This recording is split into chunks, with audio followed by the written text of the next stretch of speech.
안녕하세요. 쌀쌀하지만 상쾌한 주일 아침에 이렇게 예배에 나오신 여러분들 주님의 이름으로 사랑하고 환영합니다.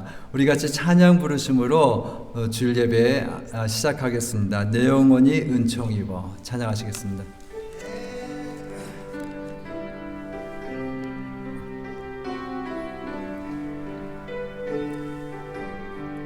내 영혼이 은총 입어 중한 죄짐 벗고 보니 슬픔 많은 이 세상도 천국으로 가도다.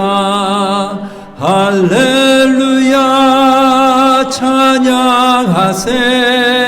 내 모든 죄 사함받고 주 예수와 동행하니 그 어디나 하늘나라 주의 얼굴 뵙기 전에 멀리 뵈던 하늘나라 내 마음속에 이루어지니 날로 가깝도다. 할렐루야 찬양하세.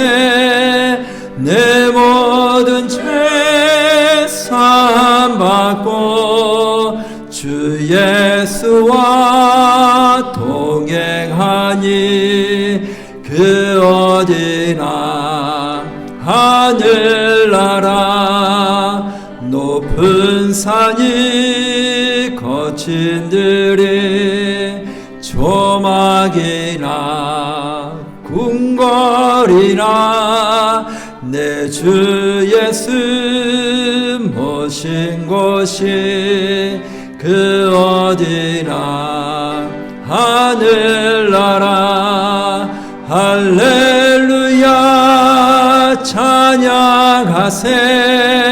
내 모든 죄 사함받고 주 예수와 동행하니 그 어디나. 우리 3절 한번 더 할까요?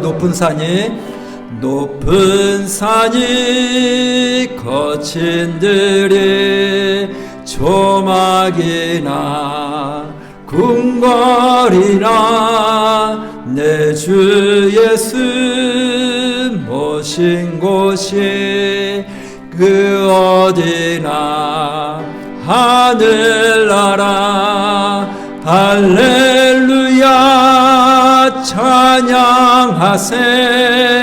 내 모든 죄 사함받고 주 예수와 동행하니 그 어디나 하늘나라. 아멘. 우리 그 옆에 있는 찬송 하나님께로 더 가까이 찬양 부르시고 오늘 최원영 부교님께서 기도해 주시겠습니다.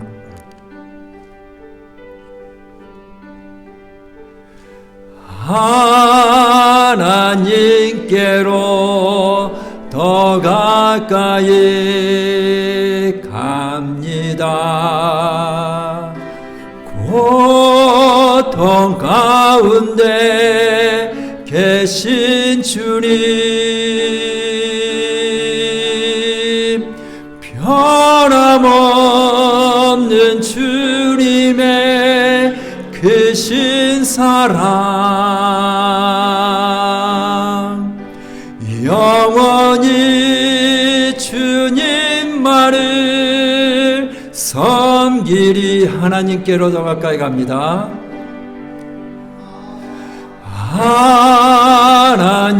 하나님께로 더 가까이 갑니다. 고통 가운데 계신 주님 변함없는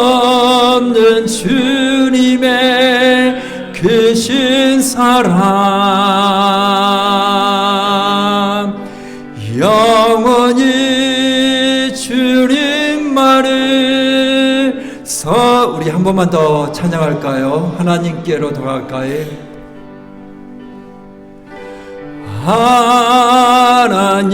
하나님께로 더 가까이 갑니다. 고통 가운데 계신 주님, 변함없는 주님의 크신 사랑, 영원히 주님만을 섬기리.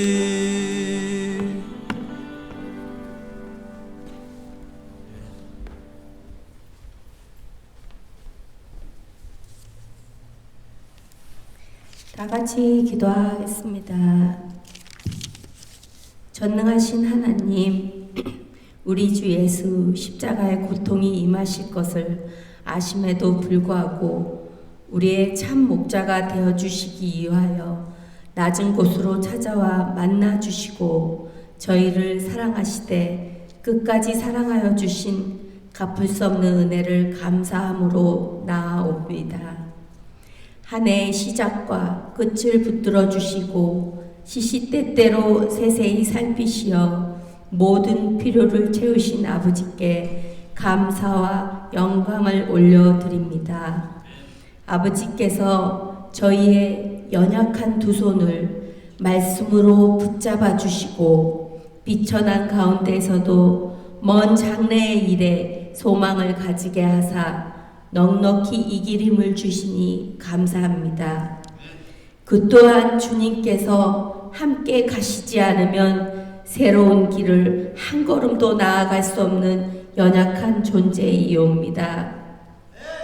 새로운 한 해를 시작하며 소망의 항구로 이끄시고 대저 하나님의 말씀은 능히 못하심이 없느니라 선포하시는 말씀이 이루어지는 능력의 해로 앞서가 주시옵소서. 우리가 한 마음에 예배드릴 때 우리의 마음이 사랑과 믿음으로 하나 되게 하시고 어려움을 겪고 있는 이들에게 하나님의 평안을 허락하여 주시옵고 특히 몸이 아파 힘들고 고통 중에 계신 우리 연로하신 권사님들 치유의 손길을 더하여 주시옵소서. 우리가 하는 모든 일이 하나님을 영화롭게 하는 일이 되게 하여 주시옵고 이 시간 주의 사자를 통해 살아 역사하시는 생명의 말씀을 듣습니다. 마음 깊은 곳에 새겨 주시옵고 모든 상황 속에서도 주님의 뜻을 분별할 수 있는 지혜를 허락하여 주시옵소서. 감사드리며 예수님의 이름으로 기도드립니다. 아멘.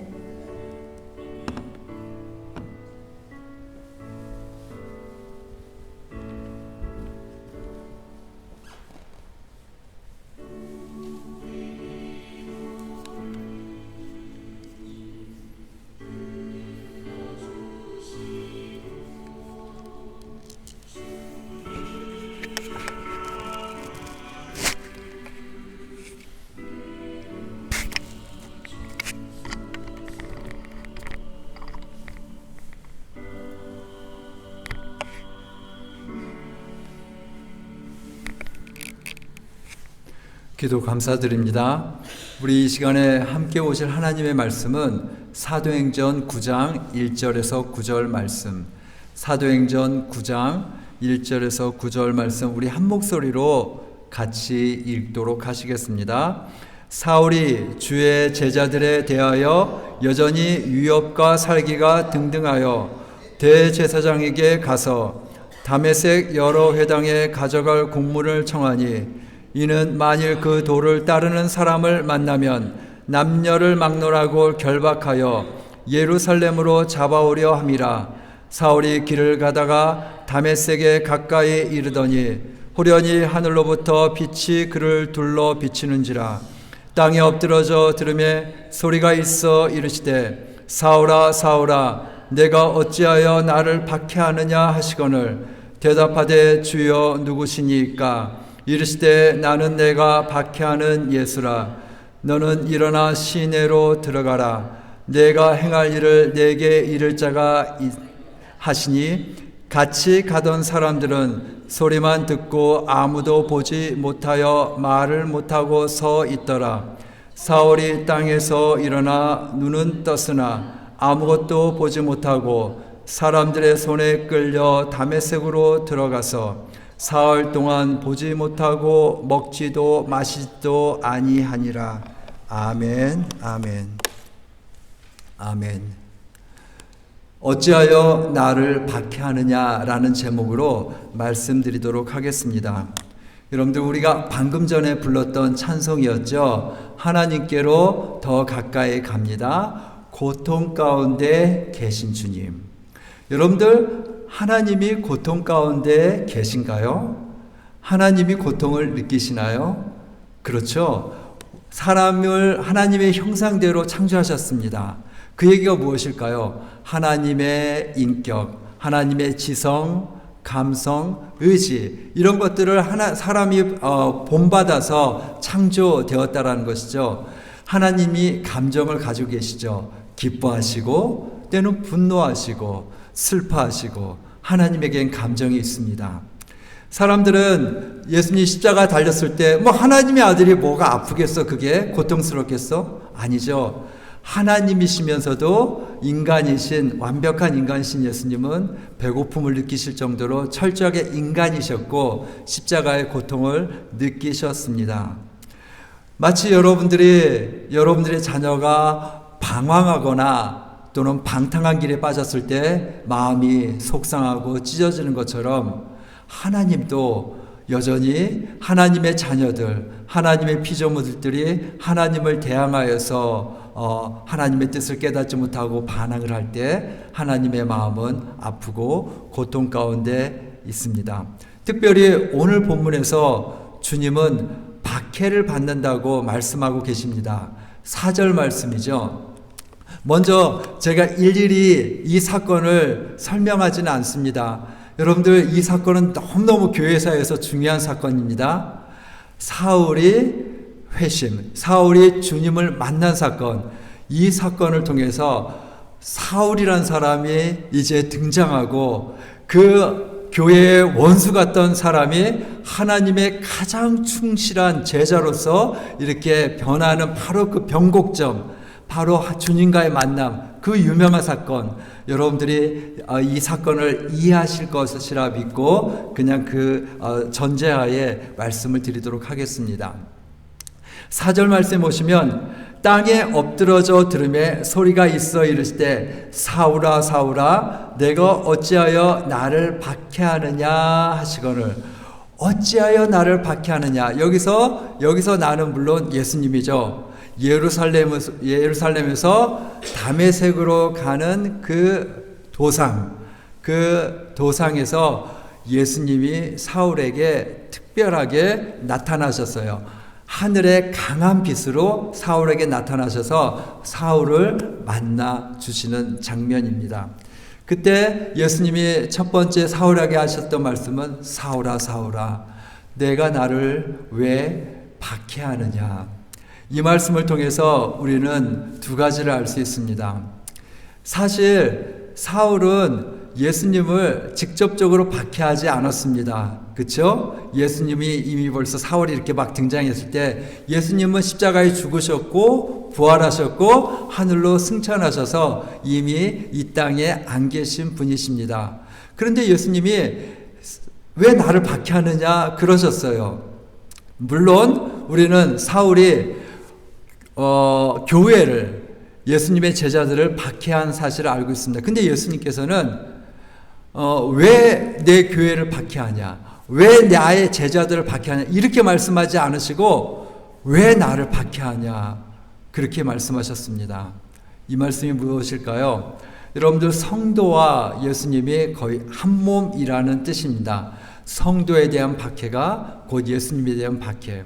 이것은 바울이 교회에 대해서 에베소서에서 말할 때 그거와 상통합니다.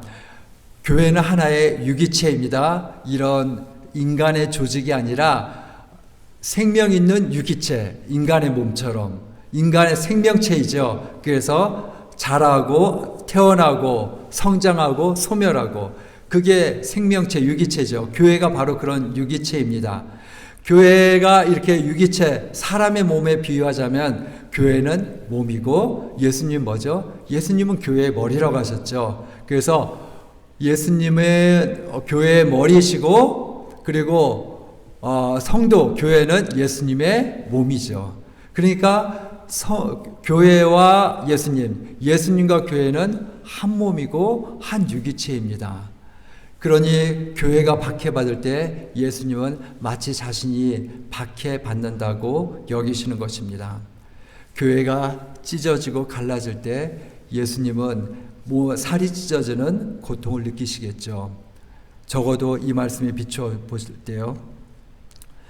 예수님은 여전히 고통 가운데 또 계신다는 사실을 알 수 있습니다.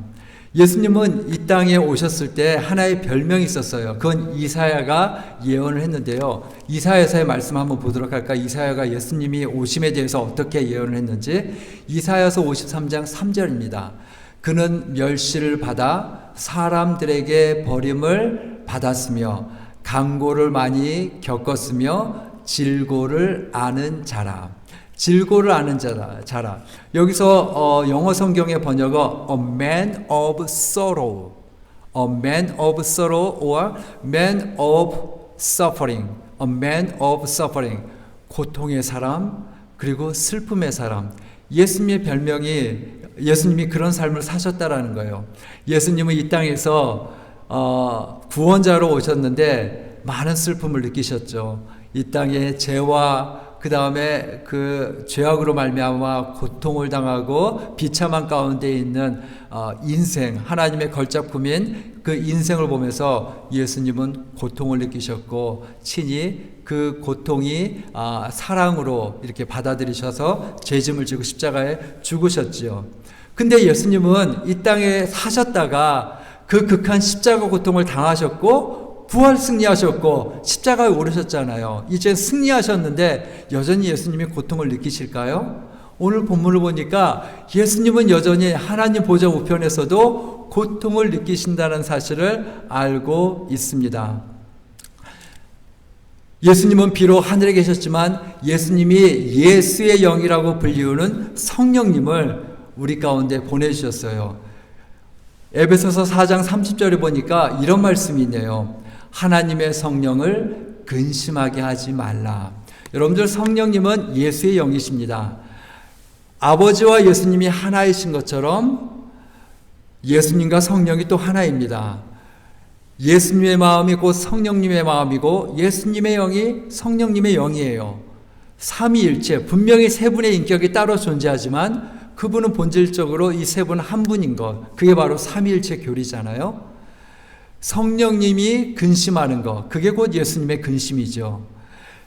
우리의 삶은, 성도의 삶은 성령님을 근심케 할 수 있을까요? 얼마든지 너무너무 많이 있습니다. 성령님, 그러니 바울이 성도들에게 권면합니다. 하나님의 성령을 근심하게 하지 말라. 하나님의 성령이 근심한다라는 거죠. 하나님의 성령이 슬퍼하신다라는 거죠. 어느 때요? 하나님의 자녀들이 은혜 가운데 살지 않고 죄 가운데 살 때 하나님의 성령은 근심하고 슬퍼하신다라는 것입니다.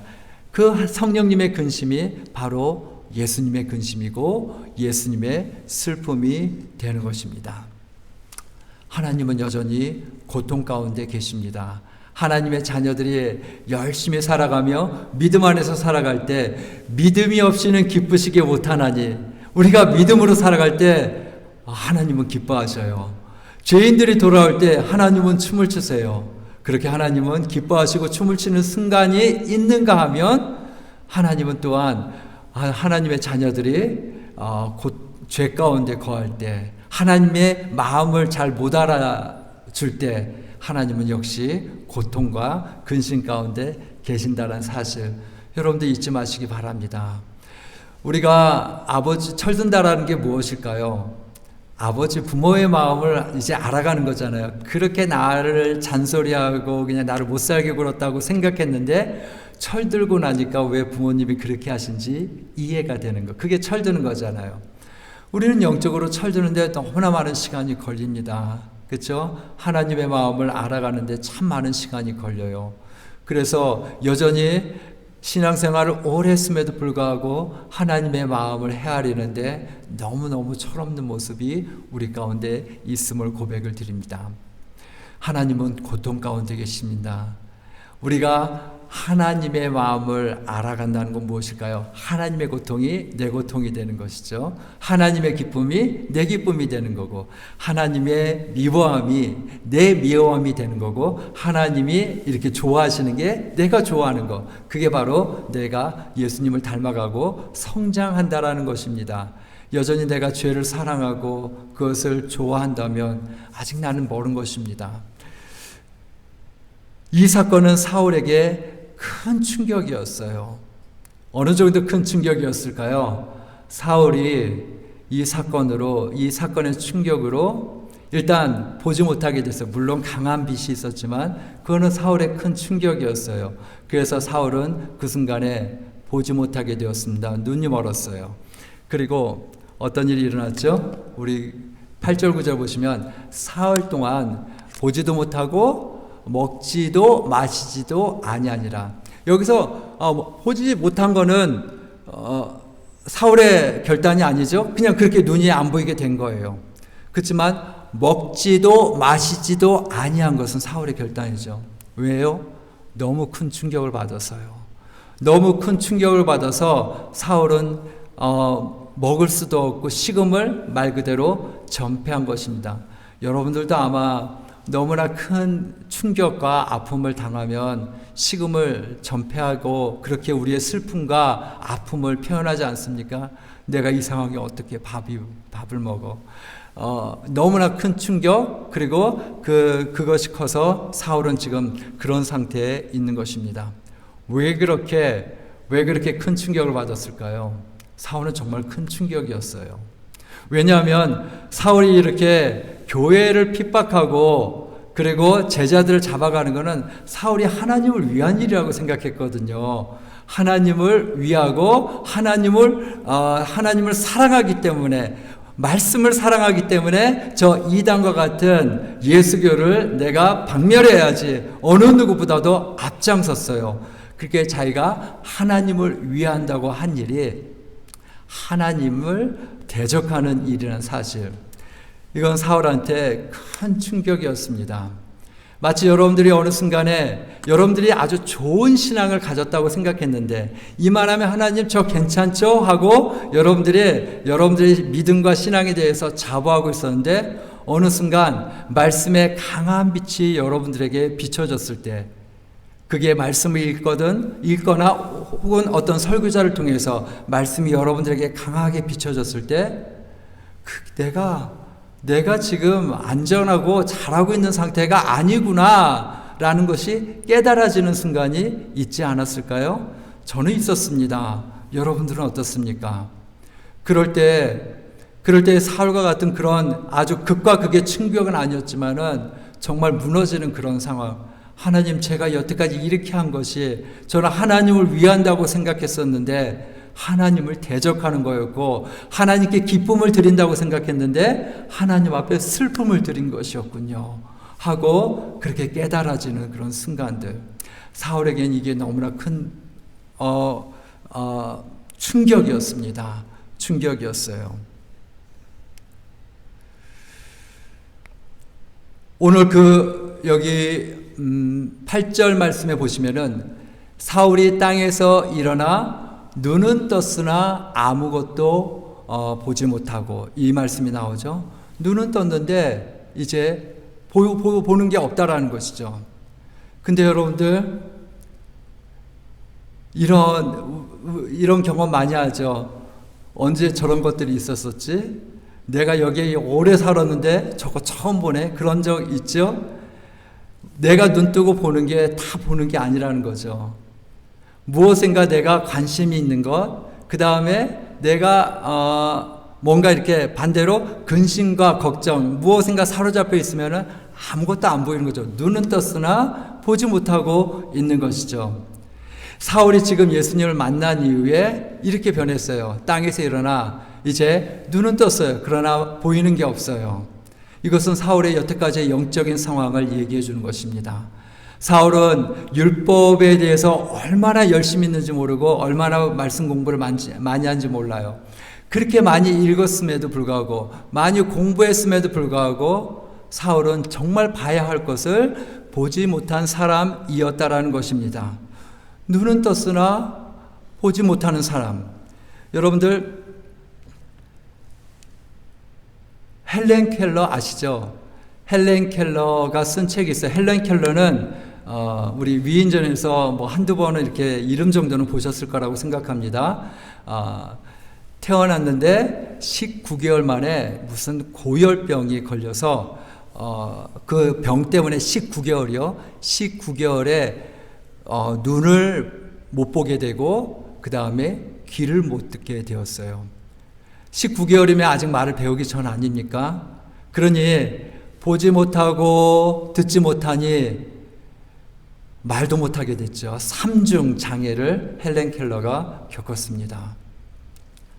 헬렌 켈러는 나중에 애니 설리번이라는 아주 정말 너무너무 좋은 선생님을 만나서 듣지도 못하는데 어떻게 글을 배우겠어요. 그런데 그 손바닥에 글을 이렇게 써가면서 느끼게 해줘가지고 느끼고 손바닥에 글을 쓰고 그런 식으로 해서 글을 배우고 언어를 배우고 소통을 배우게 되었습니다.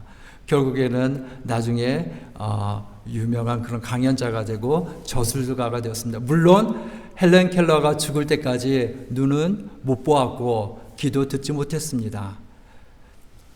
말은 이제 배우게 되었죠. 근데 헬렌 켈러가 이 수필집인데요. 3 Days to See 이 책을 썼어요. 아주 굉장히 짧은 간단한 책입니다.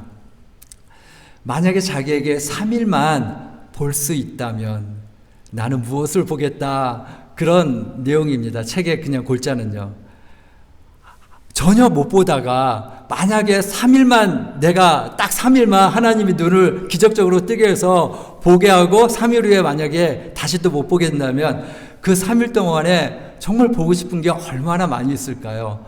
나의 사랑하는 가족들 얼굴, 나의 친구들, 그리고 내가 들어왔던 그 새, 자연, 바람, 산 그런 것들이 얼마나 새롭고 기적같이 이렇게 보일까요? 하나하나 놓치지 않으려고 꼬박꼬박 마치 음식으로 따지면 눈으로 씹듯이 보지 않을까요? 그럴 것 같습니다. 근데 이 책에 이런 내용이 나옵니다. 친구가 그 숲속을 한 1시간 이상 이렇게 워크하고 그러니까 산책을 이렇게 쭉 하고 이제 와서 헬렌 켈러를 만났습니다. 헬렌 켈러가 그래서 물어봅니다. 그 숲속에서 무엇을 봤어? 그러니까 뭐라고 했을까요? 친구가 뭐 별거 없더라 그랬어요. 헬렌 켈러는 그 말에 대해서 놀랐어요. 아니 그 숲속을 1시간 이상 걷고서 별로 특별한 게 없다고 말하는 그 친구가 의아스러웠다는 거죠. 헬렌 켈러는 비록 보지 못했지만은 자기가 직접 나무결, 그 껍데기, 이파리 그런 것들을 만지면서 얼마나 이런 것들이 신비로울까 그런 것들을 이렇게 느꼈거든요. 근데 그 모든 것들을 볼 수 있는 그 자유를 갖고 능력을 가지고 있는데 물어봤을 때 별거 특별한 거 없었어. 그 말을 듣고 헬렌 켈러는 충격을 받았어요. 그래서 그때 결론 낸 게 보는 게 아니구나 너희가 그걸 느꼈어요. 그래서 헬렌 켈러가 이 책에서 그 얘기를 합니다. 만약 자기가 대학교 총장이 된다면 과목 하나를 개설하고 싶대요. 그 과목의 제목이 뭔지 아세요?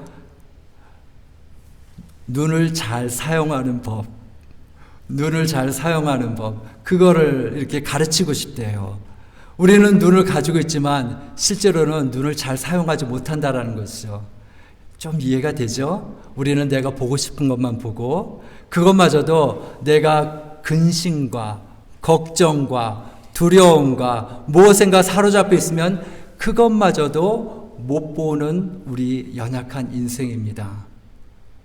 하물며 있는 것도 못 보는데 오직 하나님의 영적인 그런 은혜로 눈이 열려야 보이는 하나님의 사랑과 은혜, 우리가 얼마나 오해하기 쉽고 얼마나 철부지 같은 이해를 가지고 하나님 앞에 살아가겠습니까? 하나님은 여전히 고통 가운데 계시고 있습니다. 예수님은 사람들이 이렇게 할 거라는 것을 제자들한테 미리 알려주셨어요. 돌아가시기 직전 다락방에서 요한복음 16장에 보시면 이런 말씀하셨네요. 사람들이 너희를 출교할 때에 출교할 뿐 아니라 때가 이르면 무릇 너희를 죽이는 자가 생각하기를 이것이 하나님을 섬기는 일이라 하리라. 그들이 이런 일을 할 것은 아버지와 나를 알지 못함이라. 아버지와 나를 알지 못함이라. 예수님이 제자들에게 이런 일이 있을 거라고 얘기했어요. 유대인들은 제자들을 출교할 뿐 아니라 심지어는 죽이기까지 했죠. 그러면서 생각한 게 뭐예요? 이거는 하나님을 위하고 하나님을 섬기는 일이야. 그런 거죠. 철저한 오해죠. 철저한 오해죠. 그런 큰 착각 가운데 그들이 살고 있습니다. 근데 왜 그렇게 한다고요? 아버지와 나를, 예수님을 알지 못하기 때문에 그런다라는 것입니다. 알지 못하기 때문에. 이상하죠? 사도 바울과 같은 바리새인, 그들은 구약 성경을 통째로 원문으로 이렇게 어렸을 때부터 외우고 공부하는 사람들이에요. 그렇게 말씀에 대해서 외울 정도로, 그것도 번역본도 아니고 자기 나라 원문으로 히브리어로 그렇게 공부를 하는데도 하나님을 잘 몰라요. 하나님 예수님을 잘 몰라요. 깨닫지를 못해요. 그런 일들이 있다라는 것이죠. 그러니 우리가 예수님을 깨닫고 예수님을 믿는다는 것은 거의 기적에 가까운 일입니다. 자유주의 신학자 폰 하르낙 신학교회 때 들었는데요. 그가 그 헬라어, 신약 성경의 언어 헬라어에 거의 전문가일 정도로 신약 성경의 헬라어를 철저하게 분석하면서 그렇게 헬라어 성경을 읽음에도 불구하고 예수님은 하나님의 아들이라고 고백을 못합니다. 그러니 단순히 성경을 문자 그대로 아주 쪼개고 빠개고 아주 그렇게 철저하게 분석해서 그걸 안다고 그런다고 하나님을 아는 게 아니더라고요. 하나님은 하나님의 은혜로 우리의 마음이 열리고 영의 눈이 열려야지 그 당신이 하나님이셨군요. 비로소 깨달아지고 믿어지고 그런 은혜가 있다라는 것이죠.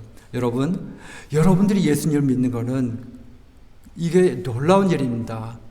이거는 여러분들보다 훨씬 똑똑하고 성경을 많이 아는 사람들도 하지 못하는 일이에요.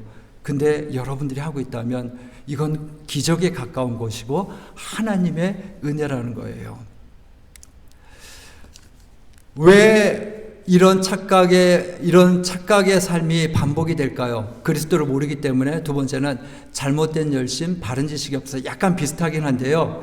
로마서 10장 2절 바울의 서신이죠. 로마서는 바울도 이런 말을 했어요. 내가 증언하노니 그들이 하나님께 열심은 있으나 올바른 지식을 따른 것이 아니요. 올바른 지식을 따른 것이 아니요. 열심은 있으나 여러분들 열정은 있는데 방향이 잘못되면 그건 굉장히 무서운 거 아닙니까? 사도 바울은 직접 자신이 그거의 주인공이었어요. 사도 바울은 열심히 아주 특심했습니다. 아주 둘째라면 서러울 정도로 가장 앞장서서 교회를 핍박했고 그게 하나님을 섬기는 것이라고 생각을 했었어요. 그러나 나중에 알고 보니까 그게 아니었던 거죠. 올바른 지식이 다른 것이 아니라는 거. 올바른 지식이 뭔데요? 올바른 지식이.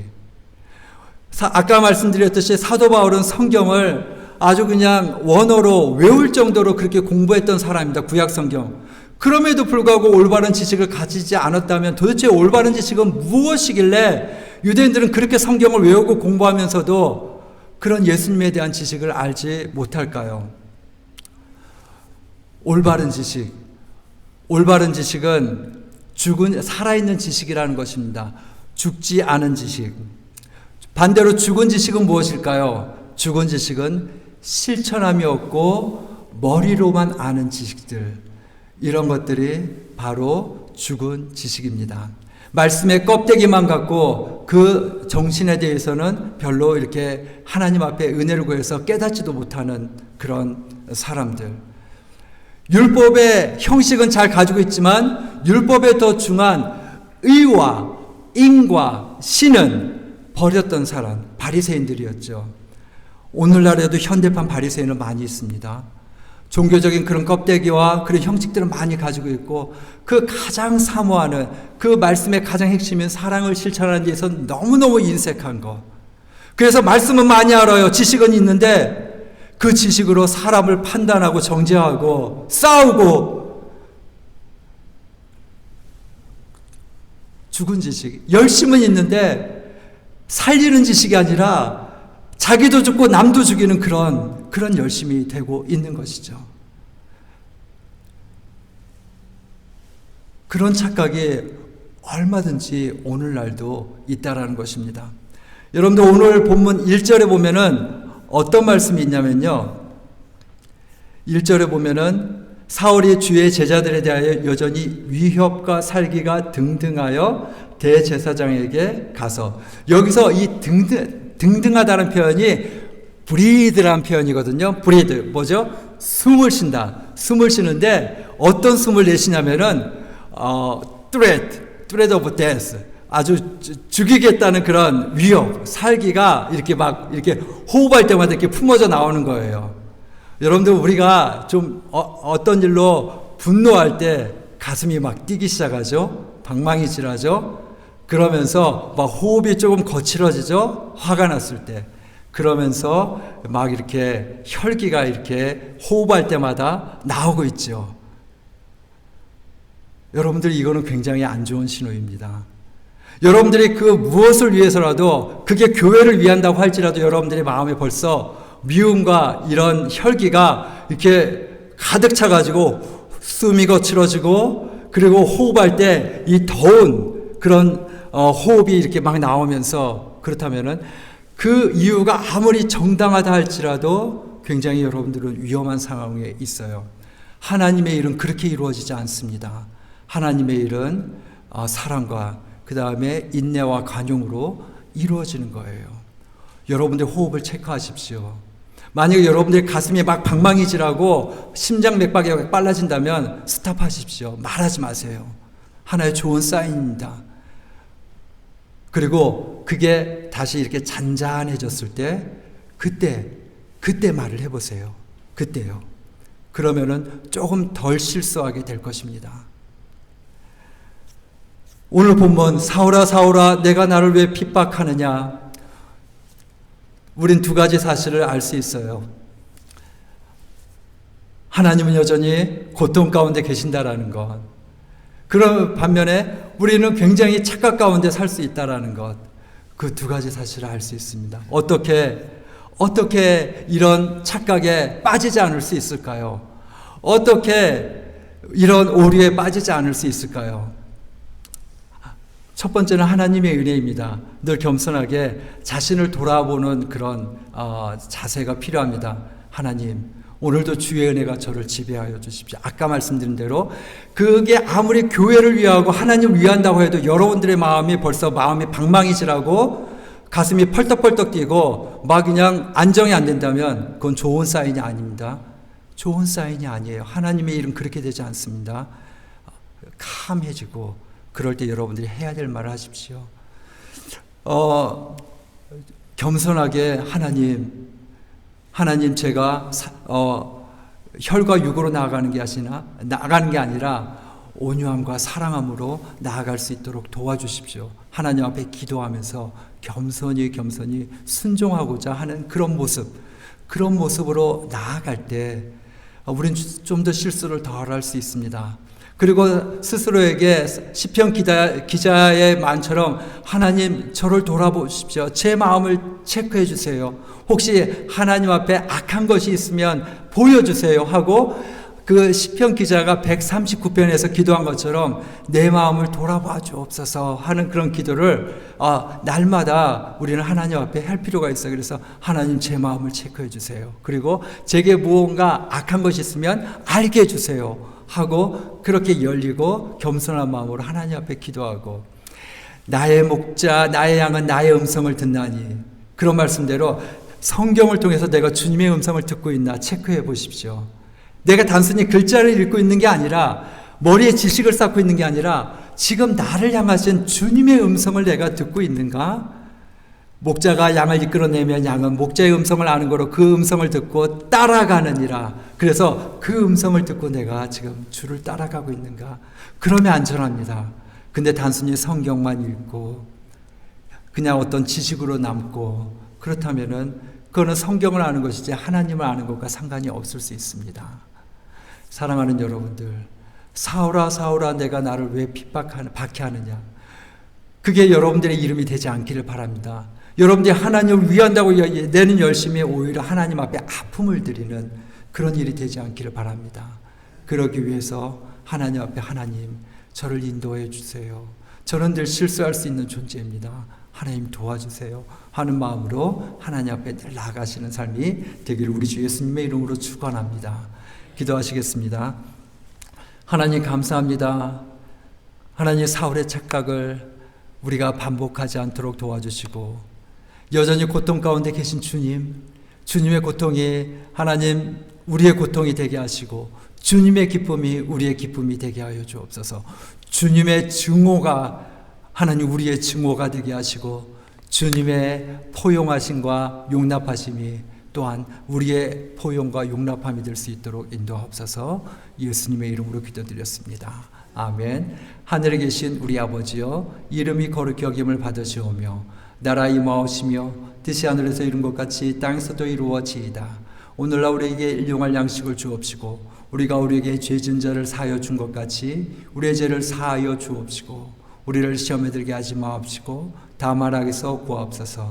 대개 나라와 권세와 영광이 아버지께 영원히 있사옵나이다. 아멘. 아멘. 예배 마쳤습니다.